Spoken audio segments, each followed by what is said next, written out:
Greetings from Washington, ladies and gentlemen. Once again, I wish I could be with you in person. But we've been busy all this past week filming scenes here at the FBI headquarters. Meanwhile, I know you're in capable hands with the cast of tonight's great screenplay, Miracle on 34th Street, from my home studio, 20th Century Fox. We are particularly gratified to have the original stars of the picture, Maureen O'Hara, John Payne, Edmund Gwenn, and Natalie Wood. Miracle on 34th Street takes up a question as old as the spirit of Christmas itself. Is there a Santa Claus? And answers that question very happily. This Christmas week, when most of us think of Lux Flakes as a friendly gift, I'm in the position of thanking Lux Flakes for a friendly gift. The opportunity to be with you at this Christmas presentation through the magic medium of radio. But I imagine many of you housewives feel grateful also, if for different reasons. Lux Flakes, I'm sure, hold out to you the gift of greater leisure, longer life for your precious fabrics, added sparkle to your silverware and dishes. And here's another present to you from Lux, as our curtain rises on Act One of Miracle on 34th Street, starring Maureen O'Hara as Doris Walker, John Payne as Fred Gailey, Edmund Gwenn as Chris Kingle, and Natalie Wood as Susan Walker.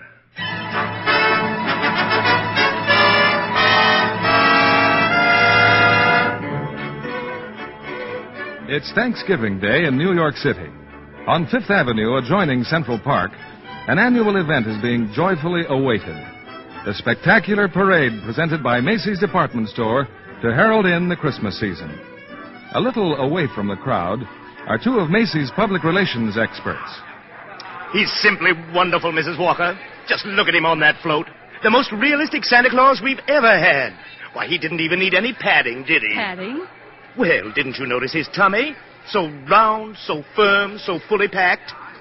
Well, now that everything's under control, where on earth did you find him? I don't know. I just turned around and there he was. And to think that the man whose place he took was intoxicated. With a breath that would knock over a reindeer. Oh, what if Mr. Macy had seen him? What if Mr. Gimble had seen him? Competition between our stores is tough enough as it is. Well, the parade's starting. Let's stand at the curb. Not I, Mr. Shellhammer. I'm going home and relax. Anyway, I can see it from there. I live just around the corner. Oh, so you do. Well, see you tomorrow, Mrs. Walker. And congratulations on finding the best Santa Claus in Macy's history.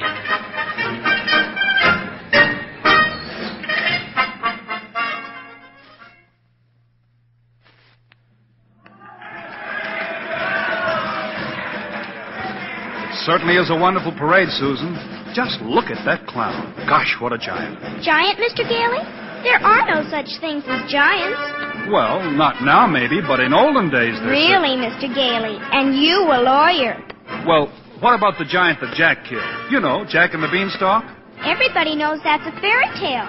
And I agree with my mother. Fairy tales are silly. Oh. Come in. Good afternoon. I'm Susan's mother. My maid said... Hello, Mother. I'm watching the parade. Mr. Gailey invited me. Hello, darling. Susie's told me quite a lot about you, Mrs. Walker. She's told me quite a lot about you, too, the man in the front department. This is all part of a plot, Mrs. Walker. I'm very fond of Susie, but I also wanted to meet you. At least you're frank. Don't even mention the name. Why not, Mother? That Santa Claus you see is a last-minute substitute. But why? Well, remember the way the janitor was last New Year's? Oh, my. Tight as an owl. I see Susie doesn't believe in Santa Claus either. That's right. She never has. Well, that's the end of the parade. Mother, I've been thinking. It's Thanksgiving, and there are only two of us. Couldn't we invite Mr. Gailey? Well, Oh, please don't bother. I'll just have a sandwich or something. But we have such a big turkey. Please, Mother, please. Well, Did I ask all right, Mr. Gailey? Susie, shh. You asked fine, Susan. Dinner's at 3, Mr. Gailey.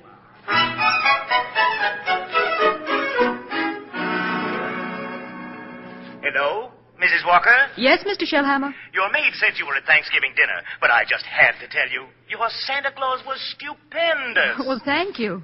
Mr. Macy himself wants him to be our toy department Santa Claus. Fine. Can you hire him? Well, I already have. Oh, he's a born salesman. I just feel it. Good. We'll talk about it in the morning. Thanks for calling, Mr. Shellhammer.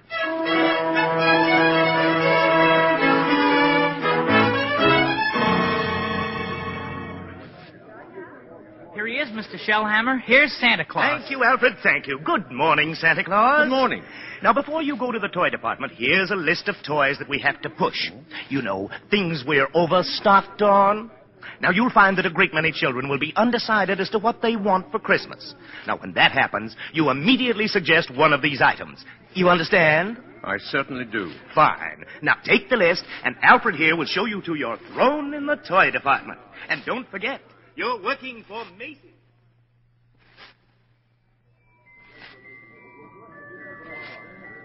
Are you really Santa Claus? Why, of course I am. And what do you want for Christmas, little boy? I want a fire engine with a real hose that squirts real wet water, and I won't do it in the house. I'll only do it in the backyard. I promise. And I promise you'll get your fire engine. You see, Mama? I told you he'd get me one. That's fine. That's just dandy. You wait here, Mortimer. Mama wants to thank Santa Claus, too. Yes, madam? So what's the matter with you? Now. What's the trouble? I told you before, didn't I? The kid wants a fire engine, but there isn't one to be had anywhere in town. Macy's ain't got any. Gimbel's ain't got any. Nobody's got any. My feet are killing me, and you say, okay, he gets the fire engine. But you can get those fire engines at Schoenfeld's on Lexington Avenue.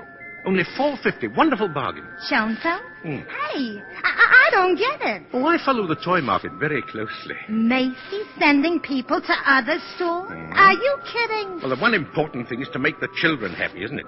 Whether Macy's or somebody else sells the toy doesn't matter. Don't you feel that way?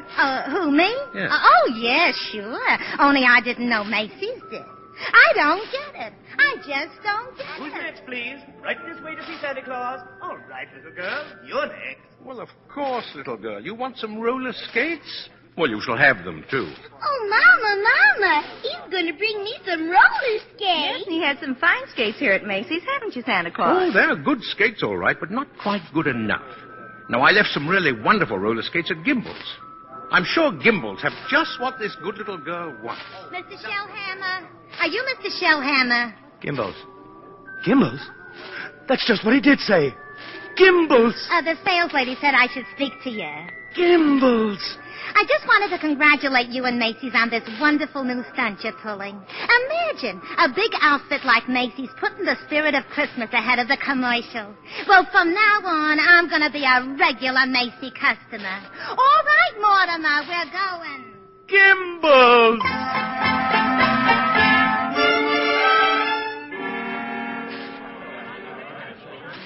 There's the toy department over there, Mr. Gailey. You certainly know all about Macy's store, don't you, Susie? Well, that's because my mother works here. But I still think it's silly, bringing me here to see Santa Claus. Well, I just felt that if you talked to him, maybe... Okay, Mr. Gailey. I'm certainly willing to try. Well, what a fine young lady. And what's your name, little girl? Susan Walker. What's yours? Mine? Kris Kringle. I'm Santa Claus. Oh, you don't believe that, eh? No. You see, my mother is Mrs. Walker. Oh. But I must say you're the best-looking Santa Claus I've ever seen. Really? Your beard, for instance. It doesn't have one of those things that goes over your ears. Well, that's because it's real. Just like I'm really Santa Claus. Go ahead. Pull it. Well, my goodness. It is real. Yes. Now, what would you like me to bring you for Christmas? Nothing, thank you. Whatever I want, my mother will get for me. If it's sensible and doesn't cost too much, of course. That's quite right, Susan. Oh, hello, Mother. Hello, Mr. Gailey. Hello. The explanation for this is all very simple. Your maid's mother sprained her ankle. She had to go home. She asked me to bring Susie down to you. And as long as we were here, I figured we might as well say hello to Santa Claus. He has real whiskers, Mother. Susan, would you mind standing over there a minute? If you want me to. I shouldn't have brought Susan to see Santa, is that it? Oh, now you're making me feel completely heartless. I'm sorry. Don't you see, I tell Susan that Santa Claus is a myth, and you show her a very convincing old man with real whiskers. Whom is she to believe? Yeah, that's right, isn't it? When Susan was a baby, her father and I were divorced. Ever since then, I've protected my child by teaching her realities. If you don't believe in fairy tales and fantasy, you can never be hurt or disillusioned. We were talking about Susie, Mrs. Walker. And I must ask you to let me raise her as I see fit. All right, dear. We'll run along to my office now.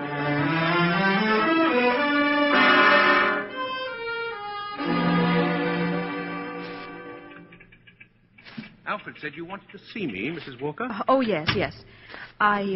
I'd be grateful if you'd please tell Susan that you're not really Santa Claus, that there actually is no such person. But, Mrs. Walker, not only is there such a person, but here I am to prove it. No. You must understand. I want you to tell her the truth. Now, what's your real name? Chris Kringle, and I always tell the truth. Susan, I'll bet you're in the first grade. Second grade. I mean your real name. That is my real name. My goodness, the second grade? Very well. I have your employment card right here. I'll look it up on that. That's a very cute dress, Susan. It's from Macy's. We get 10% off. Oh. So, you always tell the truth, do you? Look at your employment card. Name, Chris Kringle. Address, Brooks Memorial Home, Great Neck, Long Island. You may call the home if you care to confirm that, Mrs. Walker. It's a home for elderly gentlemen. Would you also like me to confirm this? What's that? Date of birth. As old as my tongue and a little bit older than my teeth. Place of birth, North Pole. Now, really. Why, I believe you doubt me, Mrs. Walker. And this tops everything. Next of kin. Oh, that. Dasher, Dancer, Prancer, and Vixen. I'm sorry to have to do this, Mr. Kringle? But the Santa Claus that we had 2 years ago is back in town, and I feel that we owe it to him to... What, have I done something wrong? No. It's just that we feel...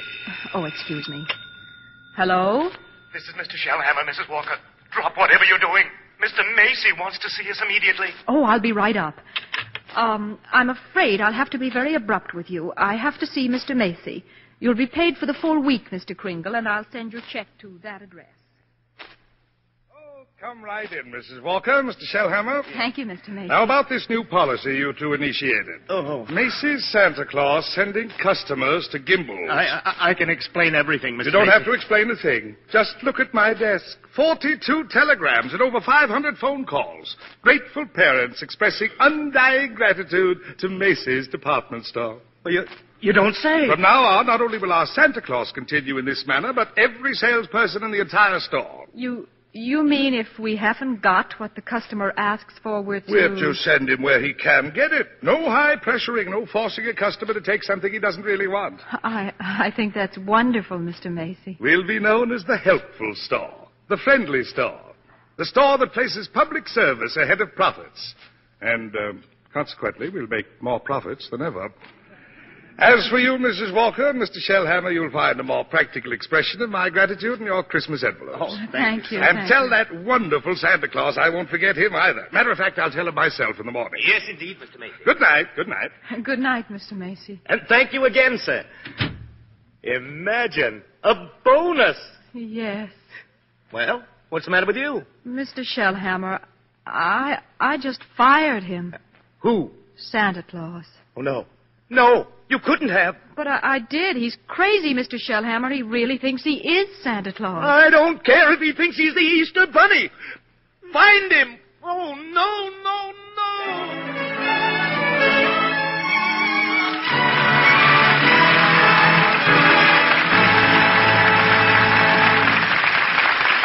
In a moment, we'll continue with Miracle on 34th Street. Say, Libby, I understand you were at that wonderful party RKO gave last month for the company of Tycoon after they finished the picture. Yes, indeed. And I met so many interesting people. Lorraine Day introduced me to John Wayne, who co-starred with her in the picture. He was telling me what marvelous Technicolor shots they got on location in the Sierras. Anybody else I know there? Well, Rosalind Russell made quite a stir when she dropped in with RKO's 2 British stars, Michael Redgrave and Leo Genn. Rosalind looking, as usual, like one of the 10 best-dressed women in America? Well, like the best-dressed belle of 1865 this time. Because the 3 of them came right from the set of Morning Becomes Electra. Rosalind was still wearing her hoop skirts and poke bonnet. She has a very exacting role in that picture. In more ways than one. Her stockings took more punishment than any other part of her costume. Because the sound stage for the mansion set has real sod on it that was watered several times a day. Rosalind changed her shoes and stockings constantly because of the dampness, so her maid had 5 or 6 pairs to LUX every night. You did say LUX. Well, naturally. Stars as well as the Hollywood studios know how important Lux Flakes are in making stockings last longer. We do know that's true from those famous strain tests made by an impartial laboratory. When they washed stockings with a strong soap or rubbed them with cake soap, pop went runs in a surprisingly short time. But the very same kinds of stockings, washed with Lux Flakes, lasted twice as long. That was true of nylon, silk, rayon, and cotton alike. That's a good tip for girls who get some of the new smoky-toned nylons for Christmas. They can make them last much longer, keep the colors lovely longer, if they Lux them regularly. Lux helps stockings last twice as long. So, with gentle Lux care, you can get the wear of an extra pair from every pair of stockings. We continue with Act Two of Miracle on 34th Street, starring Maureen O'Hara as Doris Walker, John Payne as Fred Gailey, Edmund Gwen as Kris Kringle, and Natalie Wood as Susan.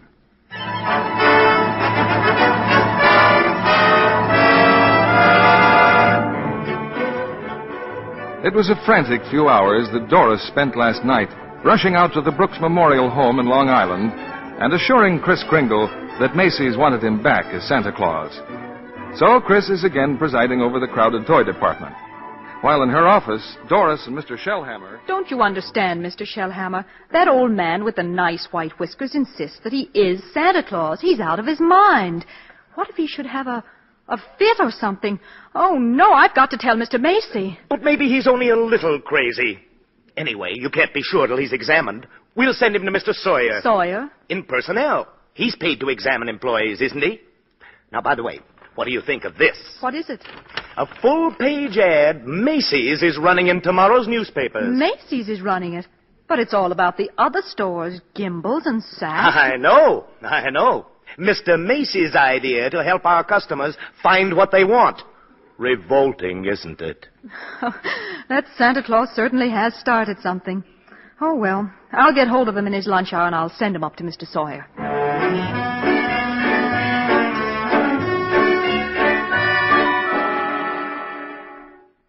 Changed my clothes, Mr. Sawyer, and came right up. Oh, then that's your own beard, huh? Oh, yes. Interesting complex in back of that. Why do you carry a cane? Always carry a cane, Mr. Sawyer. Well, that is when I wear street clothes. I carved this cane out of a runner from one of my old sleighs. What's that? What's that? With a fine, solid silver top.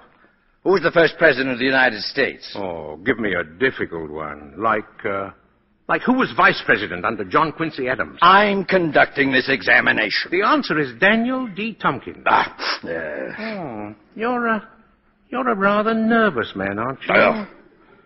Do you get enough sleep? My personal habits are no concern of yours. Now, what hand am I holding up? Right hand? How many fingers do you see? 3. Oh, dear. And you bite your nails, what? too. Oh.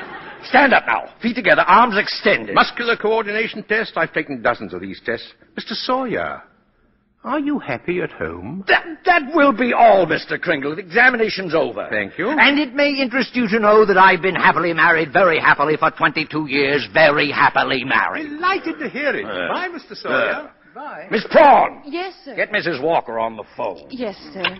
But your wife, Mr. Sawyer, she's called 4 times already. Tell my big fat wife to shut up and mind her own business. Here's Mrs. Walker, sir. Hello? I was just going to call you, Mr. Sawyer. There's a Dr. Pierce stopping by this afternoon at 3.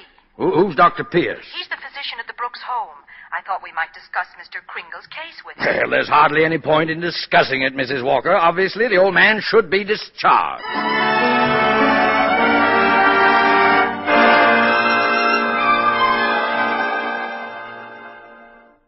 So, Dr. Pierce, Kringle should be dismissed immediately and sent to a mental institution. Oh, now, just a moment. But he's deluded, saying that he's Santa Claus. Well, it's a delusion for good. I found he only wants to be friendly and helpful. No, his whole manner suggests aggressiveness. Why, look at the way he carries that cane. Well, Mrs. Walker, naturally, I can't discharge that loony, so when he exhibits his maniacal tendencies, please realize the responsibility is completely yours. Well, I'm right back where I started. Mrs. Walker, I assure you, Kris Kringle has no maniacal tendencies. But if there's the slightest possibility of his causing any trouble... Well, what trouble? All that need happen is that a policeman asks him his name, Kris Kringle, clang, clang, and Macy's Santa Claus lands up in the psychopathic ward. Well, you can prevent that very simply. There must be someone here at the store who could rent him a room. Then they could both come to work together.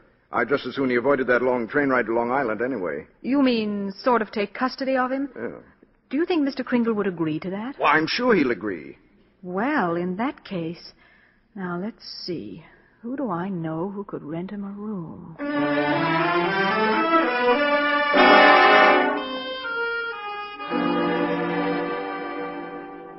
I'm glad you're going to have dinner with us, Mr. Kringle. Oh, thank you, Susan. I'm also very glad you're going to live next door with Mr. Gailey. Oh, why? Because you're nice to talk to. Oh, what a fine young man that Mr. Gailey is, eh? Just think, allowing me to share his apartment, a mere stranger. Confidentially, he did it because Mother hinted to him. Oh, well, anyway, I'm very grateful. Shall I tell you what I did in school today? Yeah, by all means. Any games? Yes, and a very silly game, too. They played zoo, and each child was supposed to be an animal. But, Susie, they were just pretending. Well, that's what makes the game so silly. Well, of course, in order to play games, you need imagination. Oh, that's when you see things, but they're not really there. Oh, yeah, but you know, to me, imagination is a place all by itself. Now, you've heard of the French nation, the British nation. Well, this is the imagination. A very interesting place, too. Now, how would you like to be able to make snowballs in the summertime, eh? Or be the Statue of Liberty in the morning, and in the afternoon, fly south with a flock of geese? Oh, I'm quite sure I'd like it, but... Oh, it's very simple. Now, look here, anyway, the next time they play zoo, you can be a monkey. But I don't know how to be a monkey. Don't you? Here, I'll show you.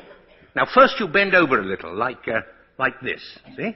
Now, let your arms hang loose, eh? Like this? Yeah, that's fine. Now, put your hand over here and start scratching, see?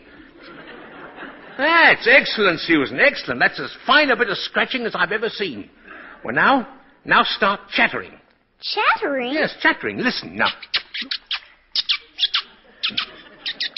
See? And keep on scratching. Now then, we'll do it together, see? Chatter and scratch and chatter. Huh? Well, that's fine, Susan, fine. You're doing beautifully.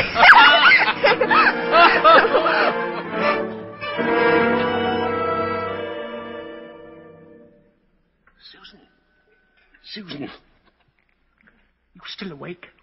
Yes. I've just come in to say good night. Susan, about Christmas. There must be something you'd like for Christmas. Well, I've certainly thought about something, Mr. Kringle. Have? What is it, eh? Tell me. It's right here on the night table. Oh? See, I tore this page out of a magazine. It's a picture of a house. Oh, that's what you want, eh? A doll's house. Colonial architecture. Oh, no, not a doll's house. A real house. A real house? Yes, and if you're really Santa Claus, you can get it for me. Oh, now, wait a minute, Susie. What could you possibly do with a big house? Live in it with my mother. And I want a great big backyard with a great big tree to put a swing on, and a garden, and a... Oh, well, why even discuss it? Oh, Susie, could I keep this picture just in case? I guess so. Thank you. Well, Mr. Gailey's waiting for me. Good night, monkey. Good night, Mr. Kringle.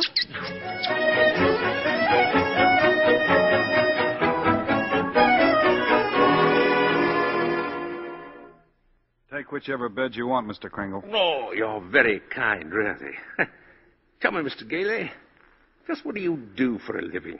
Oh, I'm a lawyer. Haslip, Sherman, Mackenzie. Oh. And you like living here in the city? Well, it's convenient. But someday I'd like to get a place out on Long Island. Not a big house, just one of those junior partner deals around Manhasset. One of those little colonial houses, eh? Yeah. A little colonial house would be swell. Oh. You're You're quite fond of Mrs. Walker, aren't you? Yeah. A lot of good it does me. She lives in a cast iron shell that's a little difficult to penetrate. Oh, you must try harder, Mr. Gailey. Mrs. Walker and that child are a couple of lost souls, and it's up to us to help them. Oh, well, shall I turn out the light? Oh, no. I'm not going to be cheated out of this. You know, all my life I've wondered about it, and now I'm going to find out. Does Santa Claus sleep with his whiskers inside or outside the covers? Oh, outside, of course. Outside, by all means. The cold makes them grow. Oh, thank you.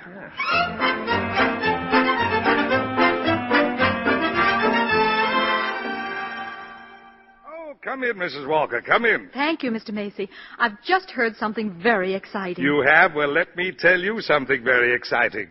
Our policy of being kind to customers has tripled our sales. Now, what do you think of that? That's wonderful, Mr. Macy. And Gimbels thinks it's wonderful, too. Gimbels? Gimbels are adopting the same policy. Well, is that so? And it gives me an idea. As long as Gimbels are doing the same thing, why not some pictures for the newspapers? Pictures? Yes, you and Mr. Gimbel shaking hands. Shaking hands? R.H. Macy and Gimbel? Well, yes.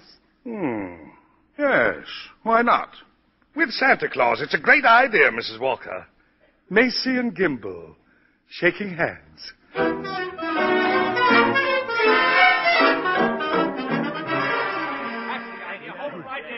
That's enough pictures, gentlemen. Thank you very much. Well, Mr. Gimbel? Come on, R.H. Now we'll go over to my store and get some really good pictures. Just a minute. I have something here for Santa Claus. Here you are, Mr. Kringle, a check in appreciation of all you've done. Macy, why, that's most kind of you. I didn't think you were that generous, R.H. Well, that's quite a check. What are you going to do with it, Mr. Kringle? Well, I have a friend, Dr. Pierce. He needs a new X-ray machine. Buy the machine through the store. 10% discount. Nonsense. Come over to Gimbel's and we'll furnish it at cost. Keep it up, gentlemen. Keep it up. At this rate, my friend will have a whole new hospital.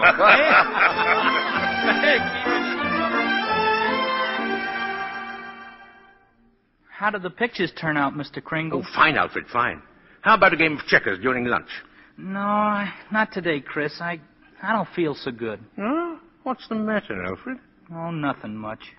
You remember I was telling you how I like to play Santa Claus over at the Y and give out packages to the kids? Yeah? Well, I was telling Mr. Sawyer about it, and he says that's very bad, that psychologically it's all wrong. Wrong? To be nice to children? Well, he says guys who play Santa Claus do it because when they was young, they must have done something bad. Now they do something they think is good to make up for it, see? It's what he calls a guilt complex. Alfred, what else has he found wrong with you? Oh, nothing much. Just that I hate my father. I didn't know it, but he says I do. Excuse me. Hey, ain't you going to lunch? Later. Right now I have an appointment with Mr. Sawyer.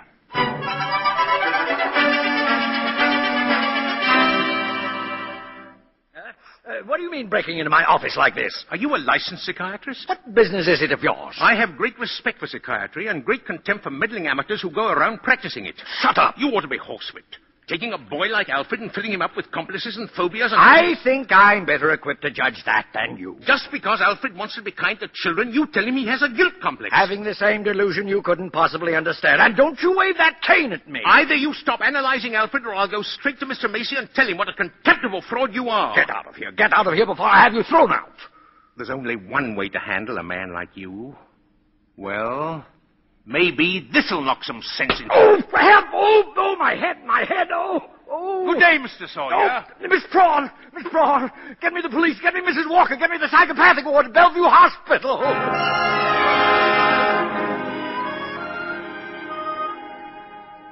You can see Mr. Crinkle now, Mr. Gailey. Thank you, nurse. Hello, Chris. Hello, Fred. Chris, I've been speaking to the doctors. They said they've given you some tests. Yeah, same old tests.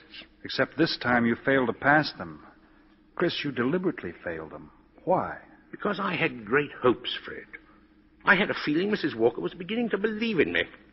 Now I discover she was only humoring me all the time. But this wasn't Doris's idea at all. Mr. Sawyer had you sent here before she even knew about it. But why didn't she come to me and explain things? Because she didn't want to hurt you. Oh, it's not just Mrs. Walker, Fred. Now, take Mr. Sawyer. He's contemptible, dishonest, deceitful. Yet he's out there and I'm in here. Well, if that's normal, I don't want it. But you can't just think of yourself, Chris. What happens to you matters to a lot of other people. People like me who believe in what you stand for, and people like Susie, who are just beginning to. Chris, you're letting us down. No, maybe you're right, Fred. Of course you're right. I ought to be ashamed of myself. Let's get out of here. Now, wait a minute. You flunked your mental examination, but good. Oh, yes. Yes, so I did. Well, you're a lawyer. You fix it. Hey, now, look, I won't let you down, and you won't let me down. Chris, take it easy, will you? Look, there'll have to be a hearing. If you're going to be committed, it's got to go before a judge. Well, if I can do anything at all, it'll have to be in that courtroom. Now, sit tight, Chris. I'll get an idea. I'll have to get an idea.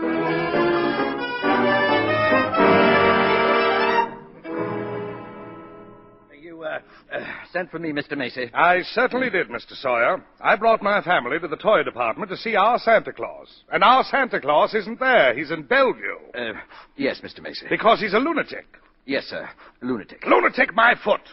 You listen to me, Sawyer. You get that case dropped right away, you'll have another lump to match the one he gave you. But it's out of my hands. Mr. Kringle goes to court in the morning. Well, just see that he's back in the toy department by afternoon. Now get out of here.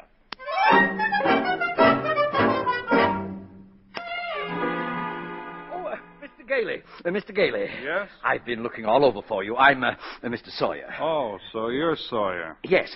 I was just speaking to the court clerk, and he said you represent Mr. Kringle. Well, I represent Mr. Macy. Then I'll see you in court. Oh, well, that's what I wanted to speak to you about. Now, Mr. Macy would like to drop the whole case right now. You see, we're most anxious to avoid any publicity. No publicity, huh? That's very interesting. Ah, then you'll cooperate? You know something, Sawyer? You've just given me the idea I've been searching for. Oh, good, good. If I'm going to win this case, I'm going to have public opinion and plenty of it. And publicity's just the way to do it. Thanks, and so long, Sawyer. Mr. Gailey! But Mr. Gailey!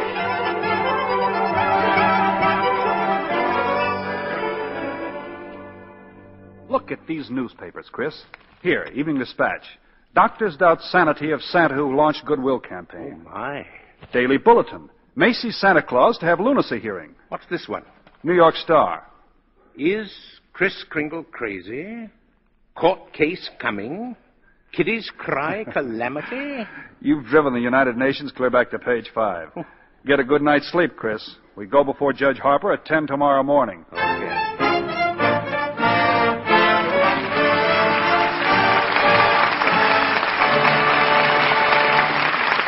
We pause now for station identification. This is CBS, the Columbia Broadcasting System.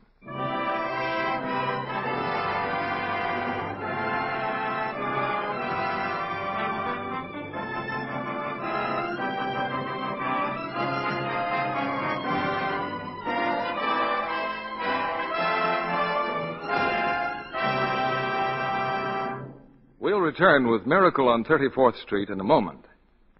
If it's possible to be born an actress, our guest tonight was. For Barbara Beebe Lyon is the daughter of two famous parents, Beebe Daniels and Ben Lyon, the well-known screen stars who are now on the executive end of motion pictures. You know, Barbara, you resemble your mother very much. Thank you, Mr. Kennedy. That's a great compliment. But I know I'll have to work hard and make a place for myself. Right now I'm studying dramatics. And visiting the studios to study techniques? That's right. I spent a lot of time at 20th Century Fox watching them make Gentleman's Agreement.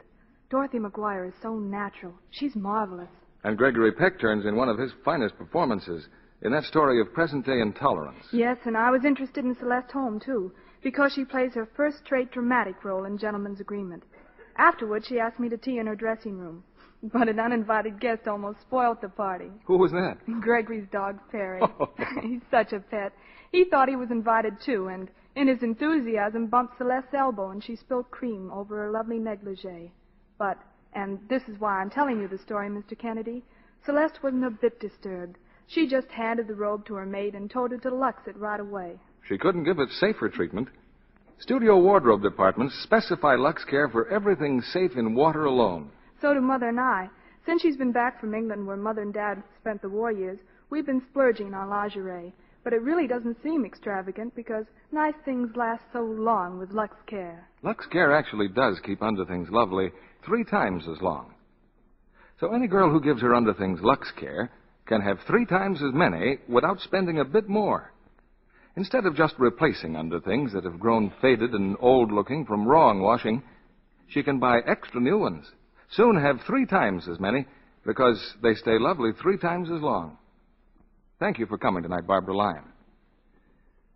Now, here's Act 3 of Miracle on 34th Street, starring Maureen O'Hara as Doris Walker, John Payne as Fred Gailey, Edmund Gwen as Chris, and Natalie Wood as Susan.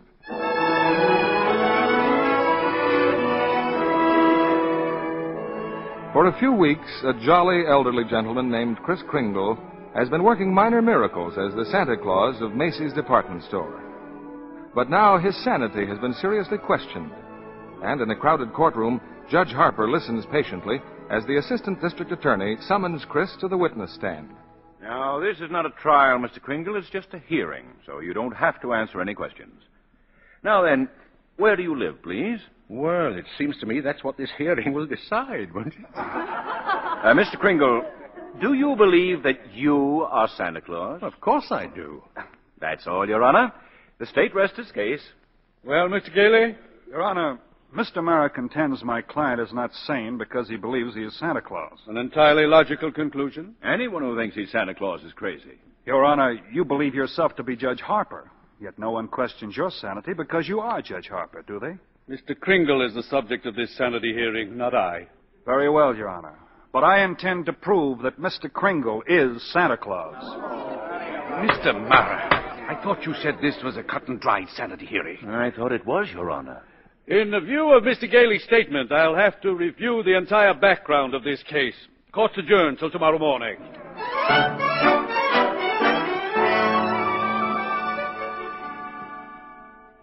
Hello, Doris. I'm sorry I'm late, but get ready. We're really going to celebrate tonight. What are we celebrating? Well, didn't you read the papers? Santa's mouthpiece throws bombshell in New York Supreme Court. Fred, you're not really serious about this. You can't possibly prove that Chris is Santa Claus. Well, you saw Mr. Macy and Mr. Gimble shake hands. That wasn't possible either. And what does your firm have to say about it? Hayslip and McKenzie and the rest of them. That I've jeopardized their prestige, and either I drop this impossible case or they'll drop me. You see? So I beat them to it. I quit. Fred, you threw away your career because of a sentimental whim? Well, I'll open my own office. And what kind of clients will you get? Oh, probably a lot of people like Chris who are being pushed around. You know, that's the only fun in law anyway. Doris, look, don't you have any faith at all in me? Oh, it's not a question of faith. It's common sense. But faith is believing in things when common sense tells you not to. It's not just Chris that's on trial.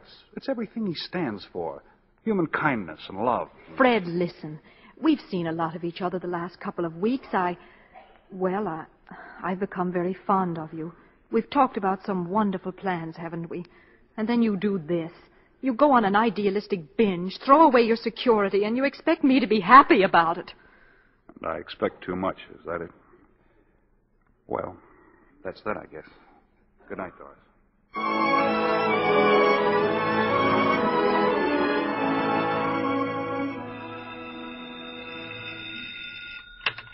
Hello. Yes, this is Mr. Mara.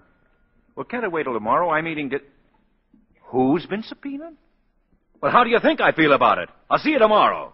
Who's that, dear? R.H. Macy's been subpoenaed. Oh, my. Oh, those reporters. They make me look like a sadistic monster who likes nothing better than to drown pussycats and tear wings off of butterflies. Quiet, dear, quiet. Tommy's still awake. Oh, yeah. It'd just break his heart if he knew what his daddy's doing. I'm doing my job as assistant district attorney. Well, I'm not so sure, but that I agree with him. Mr. Kringle looks like a very nice old man, and I don't see why you have to keep persecuting him. I'm not persecuting him. I'm prosecuting him. I like the old man, too, but there's nothing I can do about it. You know something, Thomas? Sometimes I wish I'd married a butcher or a plumber. Well, if I lose this case, it's very possible you'll get your wish. R.H. Macy, I wonder what he's going to pull tomorrow.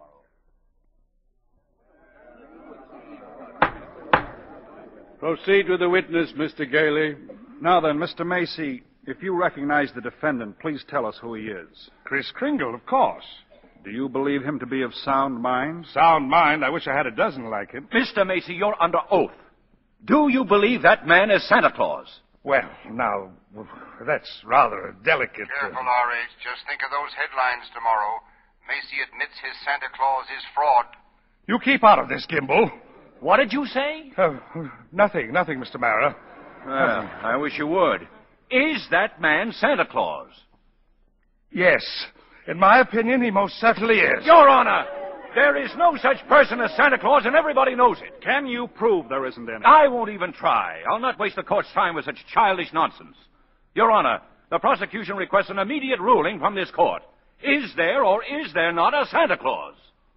Well, now, the court will take a short recess to consider the question.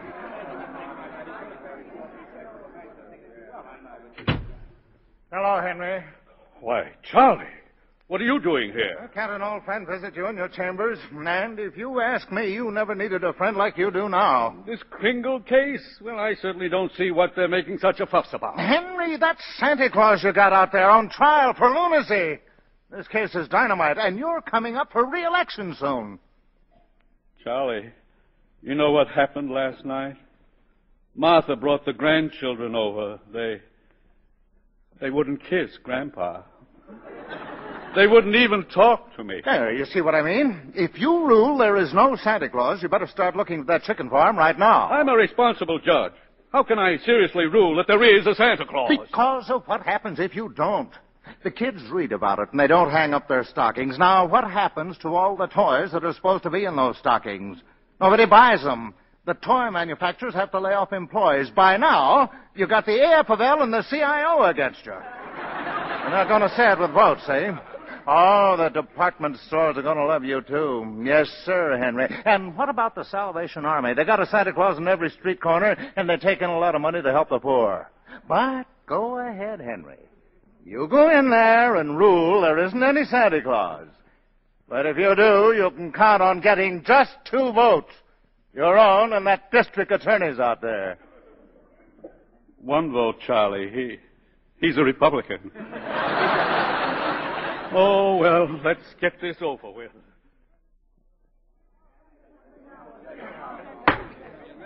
The question of Santa Claus seems to be largely a matter of opinion. The tradition of American justice demands a broad and unprejudiced view of such a controversial matter. But, Your Honor... This court, therefore, intends to keep its mind open. We shall ask for evidence on either side. But the burden of proof clearly rests with my opponent. Can he produce any evidence to support his views? If Your Honor please, I can. Will Thomas Mara please take the stand? Who? Me? No, Thomas Mara, Jr. I believe he and his mother are both in court today. Hi, Papa. Hi. Tommy, do you believe in Santa Claus? I sure do. He gave me a brand new sled last year. And, what does Santa Claus look like, Tommy? Well, there he is, sitting right over there. Your Honor, Overruled! Tell me, Tommy, why are you so sure there's a Santa Claus? Because my Papa told me so. Didn't you, Papa? Thank you, Tommy. You can go back to your mother now.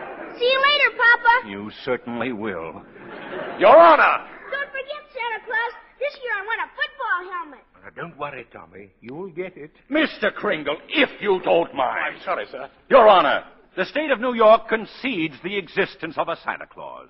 But in so conceding, we demand that Mr. Gailey stop presenting personal opinion as evidence. I insist he submit authority to proof that Mr. Kringle here is the one and only Santa Claus. Well, Mr. Gailey, are you prepared to show that Mr. Kringle is Santa Claus on the basis of unprejudiced authority? Well, no, not now. I need a little time. Why not now? Tomorrow, Your Honor. Very well. Court's adjourned till tomorrow morning. Phew.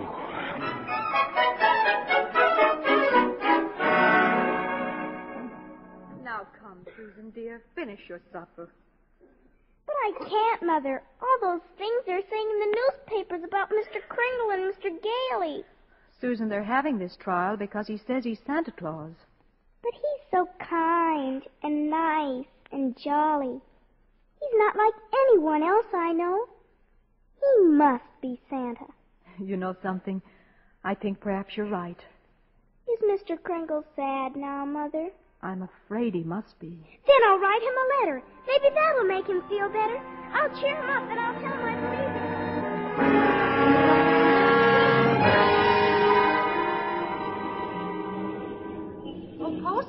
Postman. Yeah, lady? Oh, would you mind taking this letter? Oh, sure, lady. We're going straight down to the post office now. Okay, Louie, take it away. What do you know, Louie? Another letter for Santa Claus. Hey, here's a new one. Instead of North Pole, this kid's got it addressed to Chris Kringle, New York County Courthouse. Well, the kid's right. Huh? Oh, yeah, sure. They got him on trial down there. He claims he's Santa Claus, and the DA claims he's nuts. Hey, Frankie, I got an idea. Yeah? How many Santa Claus letters do you think we got down there in the dead letter office? Oh, who knows? Must be 50,000. Bags and bags all over the joint. You mean? But, Frankie, why not? Wouldn't it be nice to get rid of them all? Wouldn't it? Boy, oh boy. Look, Louie, as soon as we get to the post office, we go see the supervisor. You know something? I bet we both get promoted.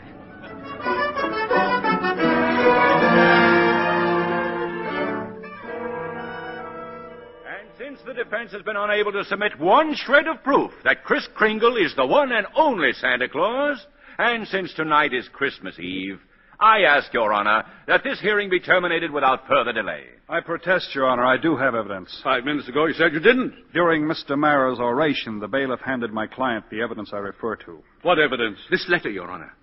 Yes, Mr. Kringle? It's from Susan Walker. She believes in me. This letter means more to me than anything in the world. That letter, Your Honor, was delivered by the United States Post Office, an official agency of the federal government. The Post Office Department is one of the largest business concerns in the world. Last year, it did a gross volume of over $1 billion. And Your Honor, I'm sure we're all gratified that the post office is getting along so well. But what bearing has it on the sanity of that man? My point is that the Post Office Department is a model of efficiency. Furthermore, the laws of this country make it a criminal offense to willfully misdirect mail or intentionally deliver it to the wrong party. The state of New York is second to none in its admiration of the Post Office Department. We're very happy to concede Mr. Gailey's claims. For the record, Mr. Mara? For the record. Anything to get on with this case. Thank you. Your Honor, that letter just received by Mr. Kringle is positive proof that a One letter is hardly positive proof. I have further exhibits, Your Honor, but I hesitate to produce them. Come, Mr. Gailey. Put them here on my desk. But, Your Honor... I said put them on my desk. All right, boys, bring them in. Put them right there. Your Honor, what is this? Empty those mail sacks on Judge Harper's desk. But we got 6 truckloads out there. Bring them in or be fined for contempt of court. Now, just a second here. We'll do it, Your Honor. We'll do it. True rain, true sleet, true courtrooms, anything. We deliver. Mr. Gailey. Your Honor, every one of those letters and every one of those mail sacks is addressed to Santa Claus. The Post Office Department has delivered them. Therefore, the Post Office Department recognizes Chris Kringle to be the one and only Santa Claus. Since the United States government declares this man to be Santa Claus, this court will not dispute it. Case dismissed. And for heaven's sake, get this mail out of my courtroom!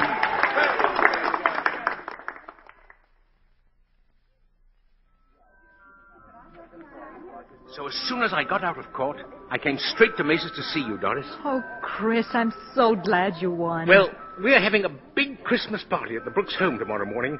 I'd like so much to see you and Susie there. We'll be there, Chris. Oh, couldn't you just come home now and have dinner with us? Now? Tonight? Me? My goodness, Doris, it's Christmas Eve. Oh.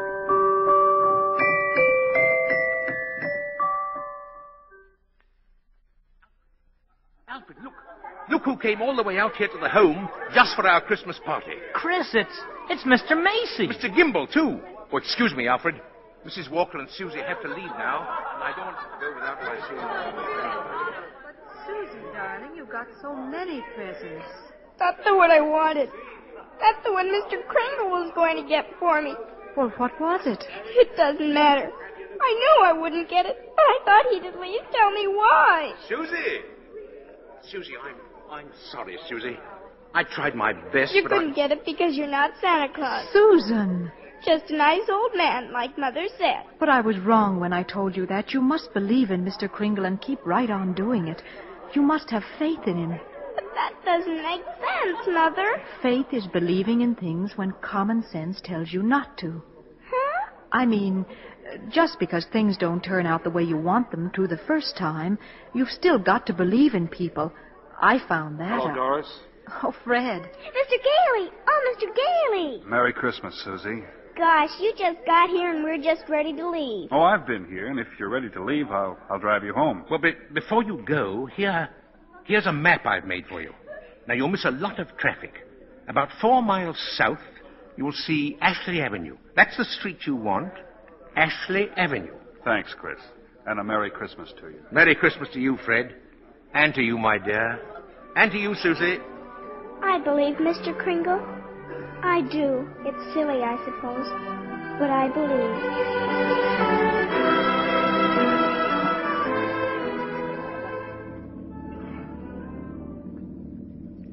I don't understand it, Fred. The map Chris gave us definitely says Ashley Avenue. We've been on Ashley Avenue now. Stop the car! Oh, stop the car, please! Susie, what is it, darling? What's the matter? There it is, the house! The house! Susie, What in the world? She's running into that house. At least there's no one home. It's brand new. It's just been built. Yeah, for sale, it says. For sale. What on earth is that child up to? Susie! Hey, Susie! Here I am upstairs! Come right down. You know you shouldn't run around in other people's houses. That's strange. I'll say. No, I mean this house. I've seen this house somewhere. I know I have. Maybe in a magazine Mother, or... it's our house. It's the one I asked him for, Mr. Kringle. Mr. Kringle? I know it is. Oh, you were right, Mommy. You were right. Susie. Mommy told me if things didn't turn out just the way you wanted them to at first, you've still got to believe. And I kept believing, and you were right, Mommy. Mr. Kringle is Santa Claus. Now where are you going? In back to see if there's a swing. Oh, there is one. There is one. You told her that about believing? Well, you told me, Fred. Sign outside. For sale, huh? Well, we can't let her down, can we? I never really doubted you. It was just my silly common sense. It even makes sense to believe in me now. I must be a pretty good lawyer. I'd take a little old man and legally prove to the world that he's Santa Claus. Now, you know that couldn't... Fred. What's the matter? There in the corner by the fireplace. Oh, no. No. It can't be. It couldn't. A cane. Chris's cane. Why, there couldn't be 2 canes like that anywhere in the world. Silver handle and all. Hey, you know something? Maybe I didn't do such a wonderful thing after all.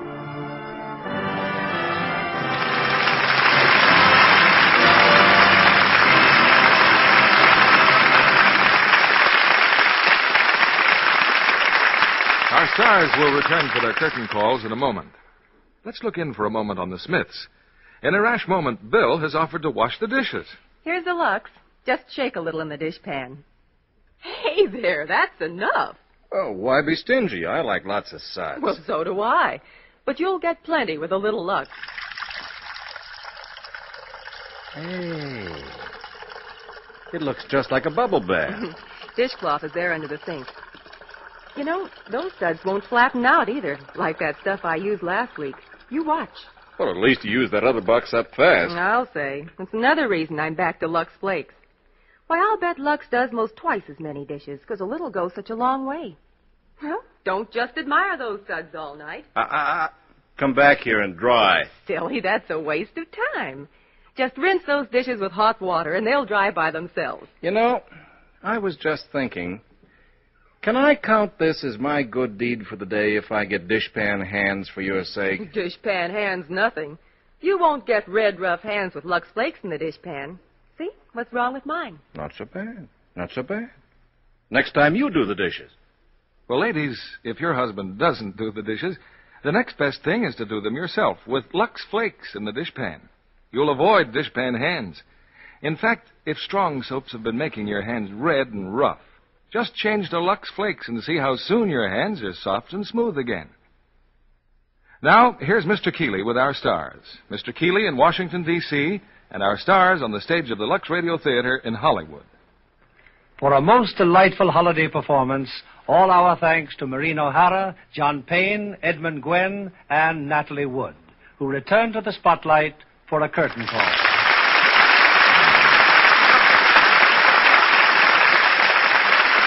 From Washington to Hollywood and points between, you've helped to put us in the mood for Christmas. Thanks, Bill. But we missed you at tonight's performance. As I miss being there, believe me.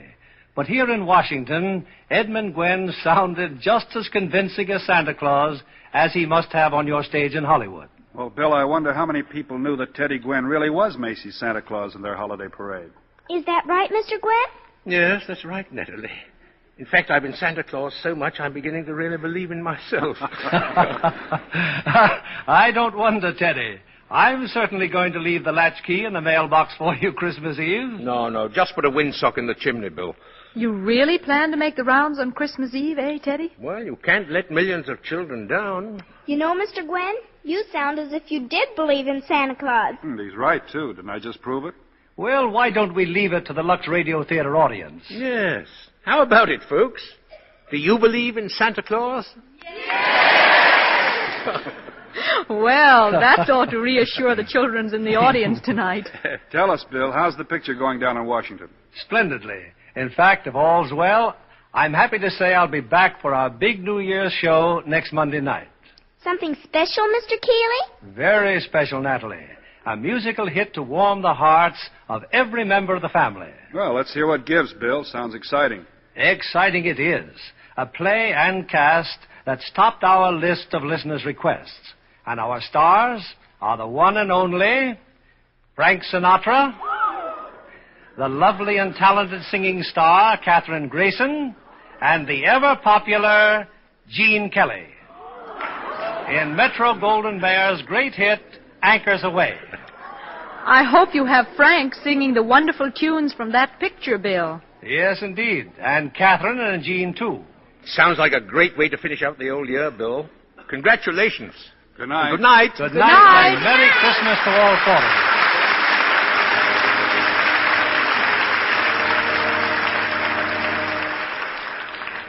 you. Once again, the world looks forward to another Christmas. It would be idle to say that peace reigns everywhere on earth, that men confront the future with untroubled hearts. But this much we can say, that for one day the world is brought together by the worship of the Prince of Peace. And if that spirit can burn so brightly for a single day, we have cause to hope that it may someday shine forever in men's hearts. On behalf of Lever Brothers Company and of us of the Lux Radio Theater, may I wish all of you the happiest of holidays.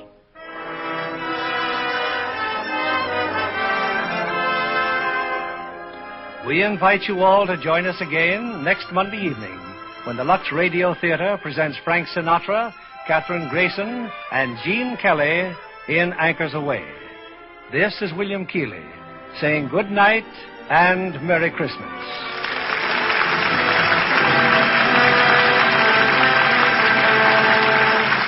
Maureen O'Hara and Natalie Wood appeared through the courtesy of 20th Century Fox, producers of Captain from Castile and Daisy Kenyon.